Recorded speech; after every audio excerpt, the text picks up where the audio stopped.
En fait, on va toujours avoir les mêmes images. Mbappé, Haaland, Messi. Et nous, pourquoi on a ça, nous? Et le pire dans tout ça, c'est que tout va lui retomber dessus encore. Et bien évidemment que tout le monde va parler de cette passe reçue en pleine surface au lieu de la laisser à Bruno Fernandes. Ronaldo prend l'initiative et tire. Comme si Cristiano Ronaldo n'avait pas la meilleure capacité de finition de cette équipe. On peut dire tout ce qu'on veut, oui, du joueur qu'il est, on peut littéralement être déçu. Mais à quel moment maintenant, s'il vous plaît, on va commencer à parler de son équipe? Parce qu'à part ce but de João Neves, d'ailleurs incroyable de son petit gabarit, on se demande toujours comment il arrive à prendre une telle hauteur sur son adversaire.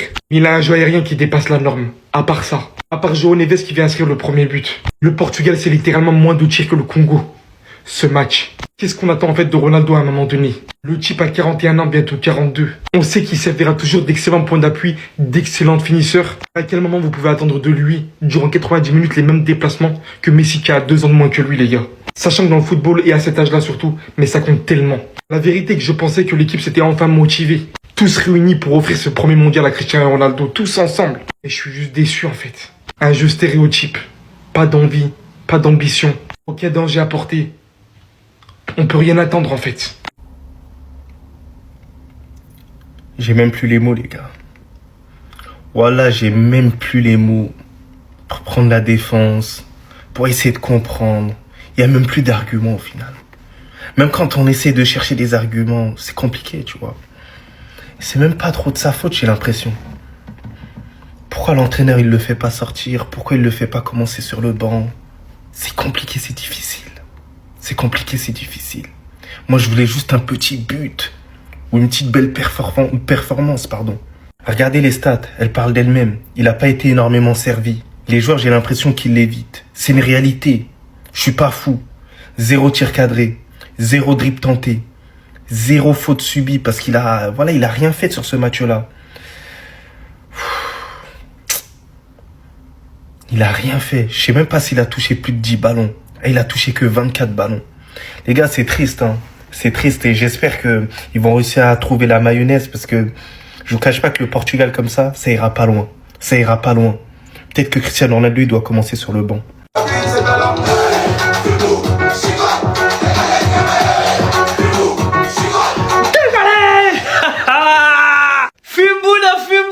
La RDC qui a fait match nul face au Portugal. La RDC qui s'est comportée comme un léopard. Mais vraiment, franchement, chapeau à tous les joueurs de la République démocratique du Congo. Quel match exemplaire, quelle solidarité encore une fois. Portugal, hasard maîtrisable, on a dit, il avait prévenu Bakambu.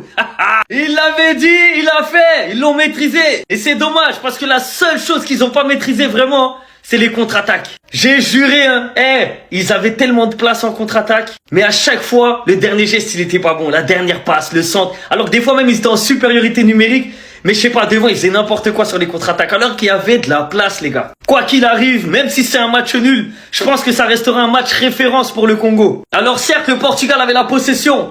Mais j'ai juré que le Congo, ils étaient plus dangereux. Et j'ai juré, Bakambu, il fait un meilleur match que CR7. Venez me dire l'inverse. Montrez-moi l'inverse. Franchement, les joueurs, ils ont tenu bon en défense. Ils avaient un bon bloc défensif, costaud. Les latéraux, Masuaku, Van Bissaka, magnifique le match. On n'a pas vu les ailiers portugais, on les a pas vus. Ça a même fait rentrer Rafael Leao, on l'a pas vu. Donc franchement, merci la RDC, vous avez fait honneur vraiment. Le peuple peut être fier de vous, c'est réel. Je veux la même énergie que le boucan que vous avez fait pour l'Espagne. Je veux absolument la même énergie. Si vous ne savez pas regarder les matchs de la Coupe du Monde, j'ai ce qu'il vous faut au plus. En plus, ça, vous avez une réduction avec mon code KB10, film, série, match. N'hésitez pas à foncer.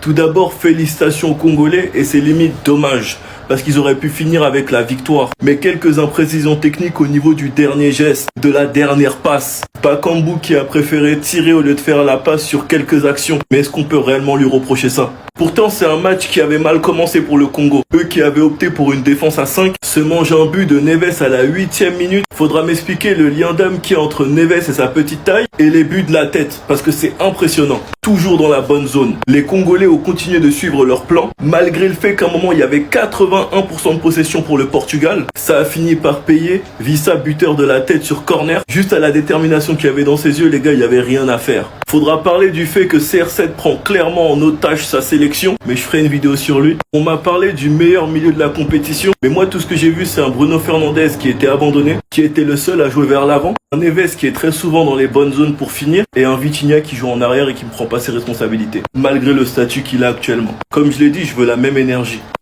La RDC, vous avez officiellement tout mon respect. Je pensais pas pouvoir faire la vidéo, je suis dans un train. Je me suis mis dans les toilettes du train pour vous faire la vidéo. Le match de bonhomme que vous venez de réaliser pour le premier match en Coupe du Monde depuis une éternité face à un des favoris de ce mondial, c'est tout simplement exceptionnel. Et vous méritez vraiment qu'on mette la lumière sur vous, sur votre match, sur votre détermination. Parce que ce soir, j'ai vu un collectif prêt à mourir pour la nation, prêt à mourir pour ses supporters, prêt à représenter dignement et fièrement le maillot de la RDC. Ils ont super bien défendu. Ils ont super bien joué les coups en contre quand il fallait les jouer. Ils ont été au niveau des occasions plus dangereux que cette équipe du Portugal. Et il y avait même encore mieux à aller chercher que sur un parcours qui est déjà ultra satisfaisant. Et quand tu regardes l'évolution, la progression de cette équipe de Sébastien De Sabre, même si c'est vrai qu'il y a eu cette élimination contre l'Algérie en 8e de la dernière CAN, quand tu vois comment évolue cette équipe d'année en année et ce qu'elle a montré aujourd'hui, mais surtout dans la solidarité, on sait que sur le papier elle est moins forte que cette équipe du Portugal. Mais eux, ils ont joué avec de l'envie. Eux, ils ont respecté le plan et la tactique. Et eux, ils avaient plus faim que les Portugais aujourd'hui. Un grand bravo.